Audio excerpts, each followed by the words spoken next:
Dear students, आज का हमारा टॉपिक है एनालॉग क्वांटिटी और डिजिटल क्वांटिटी में क्या फ़र्क है। ठीक है, बहुत आसान सी बात है। सबसे पहले हम एनालॉग क्वांटिटी को अंडरस्टैंड करेंगे। एनालॉग क्वांटिटी यहाँ पे आपको नज़र आ रहा है कि ये एक चार्ट लिया गया, ये वाला, जो कि दो चीज़ों के दरमियान है। एक है दिन का टाइम, जो कि ये देखें 1 बजे से सुबह स्टार्ट हो रहा है, ये AM। उसके बाद ये सारा दिन का टाइम है, फिर ये शाम का। ये 24 आवर्स यहाँ पे बनाए गए हैं। और इस साइड पे जो है ना वो टेम्परेचर है। तो ये आपको नज़र आ रहा है कि टेम्परेचर जो है वो कंटिन्यूसली जो है ना वो चेंज हो रहा है, और दिन को फिर बढ़ता है और शाम को फिर कम हो रहा है। तो एनालॉग क्वांटिटी का मतलब होता है कि जिसमें वैल्यूज़ जो हैं वो कंटिन्यूस हों। ठीक है, यानी उनके दरमियान अगर टेम्परेचर जो है किसी जगह पर 30 है तो इसका मतलब है उसके बाद 30.1, इसके दरमियान में भी जितनी सारी वैल्यूज़ होंगी पॉइंट्स के अंदर भी, वो सारी की सारी पॉसिबल हैं। तो इसके दरमियान में गैप नहीं होता, टेम्परेचर कम हो रहा हो या इंक्रीज़ हो रहा हो। अगर कंटिन्यूस वैल्यूज़ जहाँ मौजूद होंगी, ठीक है, तो आप ऐसी क्वांटिटी को एनालॉग क्वांटिटी। और जो हमारे पास रियल वर्ल्ड है, इसके अंदर हमारे पास जो वैल्यूज़ होती हैं वो कंटिन्यूस फॉर्म में होती हैं। तो ये ग्राफ इस चीज़ को शो कर रहा है। डिजिटल क्वांटिटी जो है, इसके अंदर सेट ऑफ वैल्यूज़ होती हैं। ठीक है, दोबारा इस बात को समझें आप, और कंटिन्यूस नहीं होंगी। अगर इसी डाटे को हम डिजिटलाइज फॉर्म में कन्वर्ट करना चाहें, ये आपको मैं एडवांस लेवल पे आगे समझाऊंगा कि इसी चार्ट को अगर हम डिजिटल डाटे कन्वर्ट करें तो हम एक स्पेसिफिक जो है ना वो पॉइंट पे जस्ट टेम्परेचर लेंगे। जैसे ये R है, यानी एग्जैक्ट जहाँ पे 1 घंटा गुजर रहा है, जस्ट वहाँ पे जो है ना डाटा वो लेंगे, बाकी नहीं लेंगे। सैम्पलिंग हम जितनी ज़्यादा करना चाहें, हम आधे आधे घंटे का गैप भी रख सकते हैं, 1 घंटे का भी। फिर इसको हम कोड्स के अंदर कन्वर्ट करेंगे हर वैल्यू को। ठीक है, तो ये डिजिटल डाटे के अंदर कन्वर्ट हो जाएगा। दरमियान वाली वैल्यूज़ जो हैं वो काउंट नहीं होंगी जी। तो एक और एग्जांपल से हम समझते हैं। ये एक एनालॉग सिस्टम है जी। इसमें देखें, ये हमारे पास साउंड वेव है जो कि मैकेनिकल वेव है। माइक्रोफोन इस वेव को सिग्नल्स के अंदर कन्वर्ट करेगा। ठीक है, यानी variation in voltage and current which is called signal. उसके बाद लीनियर एम्पलीफायर ने इसको एम्पलीफाई कर ताकि हम इसको डिटेक्ट कर सकें, और स्पीकर जो है ना ये दोबारा इसको साउंड वेव में कन्वर्ट कर देगा। तो ये देखें, इस पूरे प्रोसेस के अंदर यहाँ पे साउंड थी, इसको यहाँ तक ये एनालॉग वे से आपने ये लेके इसको दोबारा साउंड में कन्वर्ट कर दिया, क्योंकि ये एम्पलीफाई हो जाएगी।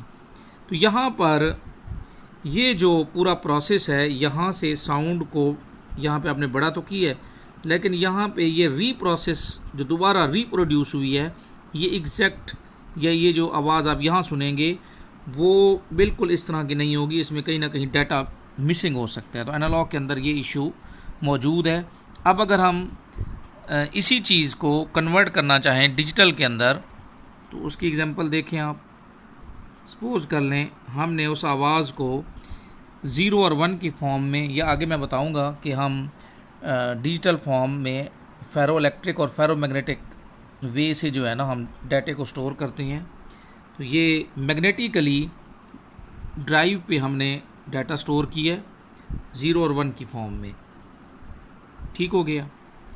और फिर जब हम इसको रन करेंगे तो ये हमें डिजिटल डाटा मिलेगा 0 और 1 की फॉर्म में। फिर हमारे पास एक कन्वर्टर होगा जो कि डिजिटल को एनालॉग के अंदर कन्वर्ट करेगा। ठीक है जी। तो ये जो हमारे ये आपके पास एनालॉग सिग्नल्स आ गए उस डिजिटल कोड के, और फिर लीनियर एम्पलीफायर जो है वो इसको कन्वर्ट करेगा और एंड पे आप साउंड लेंगे।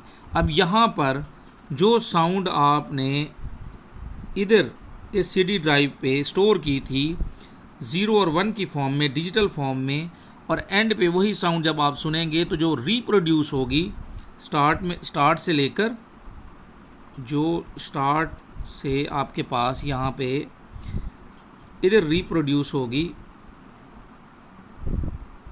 ये स्टार्ट वाली है ये, और ये एंड वाली है।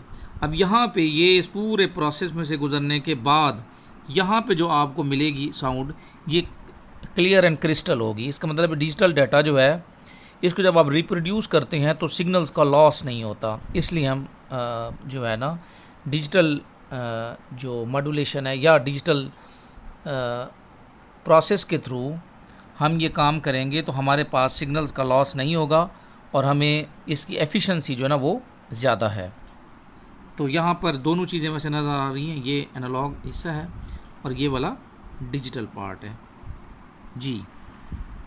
तो अब हम थोड़ा सा इसको इसमें अगर हम देखें तो डिजिटल डाटे में जब हम कह रहे हैं कि हमारे पास दो लॉजिक लेवल्स हैं, एक हाई और लो, ठीक है, तो फिर इन लेवल्स को हम वोल्टेज की फॉर्म में कैसे लेंगे? तो वो कहता है voltage use to represent one or voltages used to represent 1 and 0 are called logic levels। अब अगर आइडियली बात करें तो हम कहेंगे जी जो भी वोल्टेज है, सपोज कर लें हमारे पास एक 5 वोल्ट है, ठीक है, और 0 वोल्ट है, तो 5 वोल्ट को हमने 1 कह दिया, हाई कह दें आप, ऑन कह दें, अप कह दें, और 0 वोल्ट को आप 0 कह देंगे या लो, ठीक हो गया।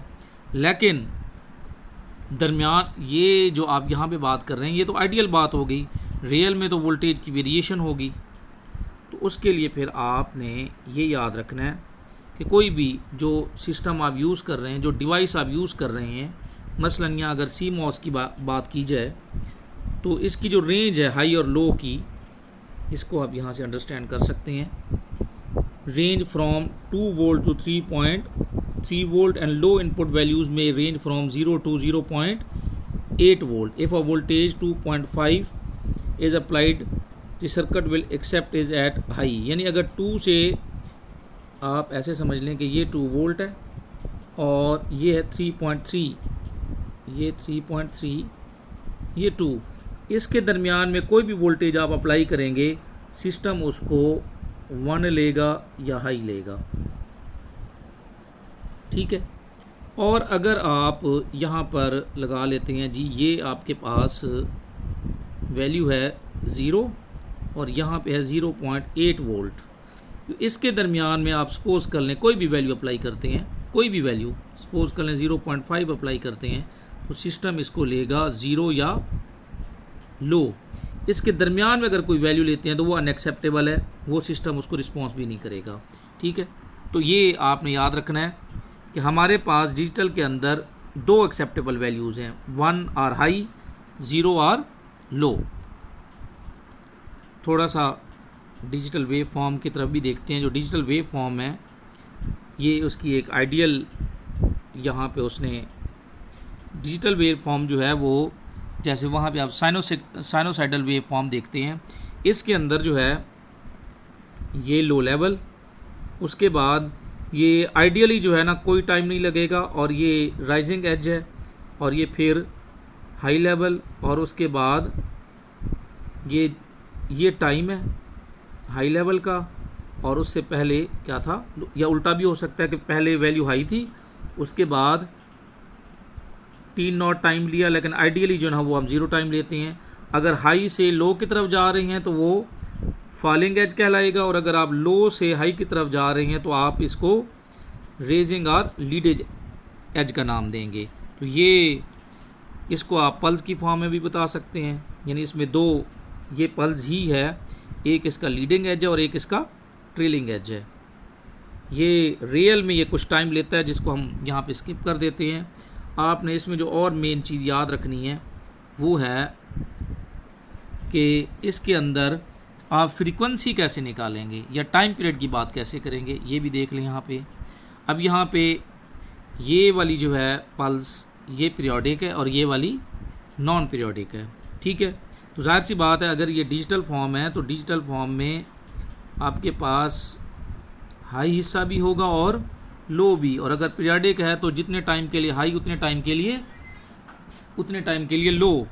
अब सपोज़ कर लें कि ये जो टाइम है इसका ये हाई है, इसको आप टी हाई का नाम दें, और ये टी लो। और पीरियडिकली यानी अगर सपोज कर लें 2 सेकेंड्स हैं तो 1 सेकेंड के लिए हाई रहेगा, 1 सेकेंड के लिए लो, फिर 1 सेकेंड के लिए हाई, फिर 1 सेकेंड के लिए लो।